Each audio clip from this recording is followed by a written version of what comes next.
அக்கா, இந்த பழைய கிழிஞ்ச பட்டு புடவைய வச்சு என்ன பண்ண போற? இதெல்லாம் தூக்கி போடு. என்னது தூக்கி போட போறியா? அதோட வேல்யூ என்னன்னு தெரியுமா உனக்கு? எல்லாமே பழைய கிழிஞ்ச பட்டு புடவை, இதுல என்ன வேல்யூ இருக்க போகுது? இதுல என்ன வேல்யூ இருக்கா? திருச்சியிலேயே பாரம்பரியமிக்க பழைய பட்டு புடவை வாங்குற கடை ஒண்ணு இருக்கு. நீ பீரோல இருக்கிற பழைய கிழிஞ்ச பட்டு புடவை எல்லாம் எடுத்து பேக் பண்ணு. நம்ம Trichy central bus stand Femina shopping mall FSMல இருக்க ஸ்ரீ காஞ்சிபுரம் பட்டு சென்டர் போலாம். ஏன் கூட வா. வணக்கம், காஞ்சிபுரம் பட்டு சென்டர். அண்ணே, இதுல நிறைய கிழிஞ்ச பட்டு புடவை எல்லாம் வச்சிருக்கேன். பாத்துட்டு என்ன வேல்யூ வருதுன்னு சொல்லுங்க. ஓகே மேடம், உட்காருங்க. புடவைகளை பார்த்துட்டு எவ்வளவு போகுங்கிறத நான் சொல்றேன் மேடம். மேடம், இந்த சாரி வந்து முத்து ஊசி சாரின்னு சொல்லுவாங்க மேடம். ஒரு சாரி 45,000 ரூபாய் போகும் மேடம். இந்த சாரி ஊசி சாரின்னு சொல்லுவாங்க மேடம். இது வந்து 32,000 ரூபாய்க்கு போகும் மேடம். இந்த சாரி வந்து 28,000 ரூபாய்க்கு போகும் மேடம். மேடம், இருக்கிற சாரியிலே இதுதான் மிகப்பெரிய ஓல்டு சாரி. 42,000 ரூபாய் வருது மேடம்.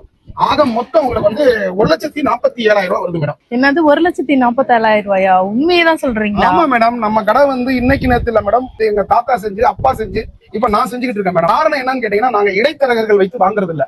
அந்த இடைத்தரகர்களுக்கு தரக்கூடிய பணத்தை நாங்க நேரடியா பார்ட்டிகளுக்கே கொடுக்குறோம். அண்ணே, 3,000 ரூபாய் கூட போட்டு 1,50,000 ரூபாய் கொடுத்துருங்க மேடம். 3,000 ரூபாய் தானே மேடம். இந்த புடவைக்கு ஒரிஜினல் புடவை தாராளமா கொடுக்கலாம் மேடம். நாங்க சந்தோஷமா கொடுக்குறோம். நீங்க திருப்தியா போகும், நம்பி வாங்க, சந்தோஷமா போகும். இப்ப தெரியுதோட வேல்யூ. இது என்னால தானே? அப்ப எனக்கு தான் சொந்தம்.